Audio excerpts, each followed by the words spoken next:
მოგესალმებით, მე გახლავართ ისტორიკოსი ბექალიჟავა. ახლოვდება ერთიანი ეროვნული გამოცდები ისტორიაში და შემოგთავაზებთ უფრო სენსიტიური დავალების შესახებ რამდენიმე ვიდეოს. ეს დავალება არის ისტორიული მოვლენის ანალიზი. ისტორიული მოვლენის ანალიზის თეზისაც შემოგთავაზებთ, მაგრამ აქვე ვიტყვი, რომ თეზისი იქნება ძალიან რაც მოსულა აქამდე თეზისები მოდის ძალიან მარტივი, რომელსაც ან რამდენიმე ანალოგის მოძებნა შეგვიძლია, ან ძალიან მარტივია მისთვის ანალოგის პოვნა. მე შემოგთავაზებთ ესეც სამოქალაქო ომი ინგლისში მე-17 საუკუნეში.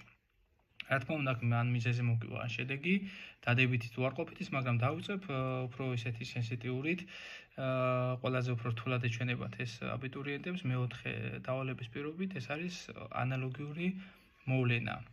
აღნიშნული თეზისის, ანუ სამოქალაქო ომი ინგლისში მე-17 საუკუნეში ამ მოვლენის ანალოგიური მოვლენა და ორი ფაქტი ამ ანალოგიის დასასაბუთებლად. პირველ რიგში გეტყვით, როგორ შეგვიძლია რა სტრატეგია ავირჩიოთ ამ დავალების მეოთხე კითხვაზე პასუხების გასაცემად.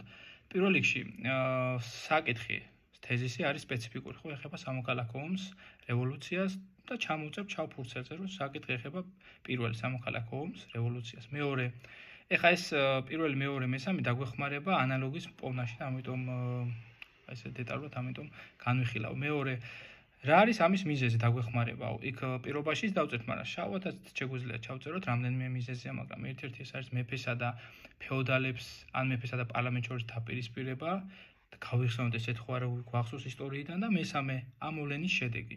ამ მოვლენას რამდენიმე შედეგი ჰქონდა სამოქალაქო ომს ინგლისში, ერთ-ერთია რომ მეფე ჩარლზ პირველი ვიცით ჩვენ დამარცხდება და სიკვდილით დაჭიან, მერე ვიცით რომ რესპუბლიკად გამოცხადდება ინგლისში და ასე შემდეგ. აი ეს ორი რო ჩამოვწეროთ და გავიხსენოთ ეხა სპეციფიკა მიზეზი და შედეგიდან რომლიდან უფრო გვახსენდება ანალოგიური მოვლენა.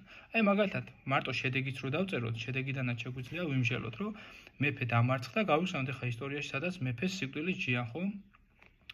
თუ არ მოგვივიდა რომელიმე მაგალითად მე-16 საუკუნიდან მოიყვანეთ და ზოგადად გვეუბნებიან ანალოგიური მოვლენა, ძალიან კარგია საფრანგეთის დიდი რევოლუცია და აუცილებლად არგუმენტებში უნდა მსგავსებებში უნდა დავწეროთ სიტყვათა შენახება ორივე შემთხვევაში. ყველაზე კარგი ეს არის. ორივე შემთხვევაში მეფე მარცხდება და სიკვდილით ჯიან, ხო, ლუი მე-16-ს და ორივე შემთხვევაში გამოცხადდება რესპუბლიკად. ეს პატარა, ასე ვთქვათ, ვიდეო მინდოდა ჩამეწერა. შემდეგ შემოგთავაზებთ მიზეზზე, შედეგზე, დადებისზე და უარყოფითზე სხვა ვიდეოებსაც. დროებით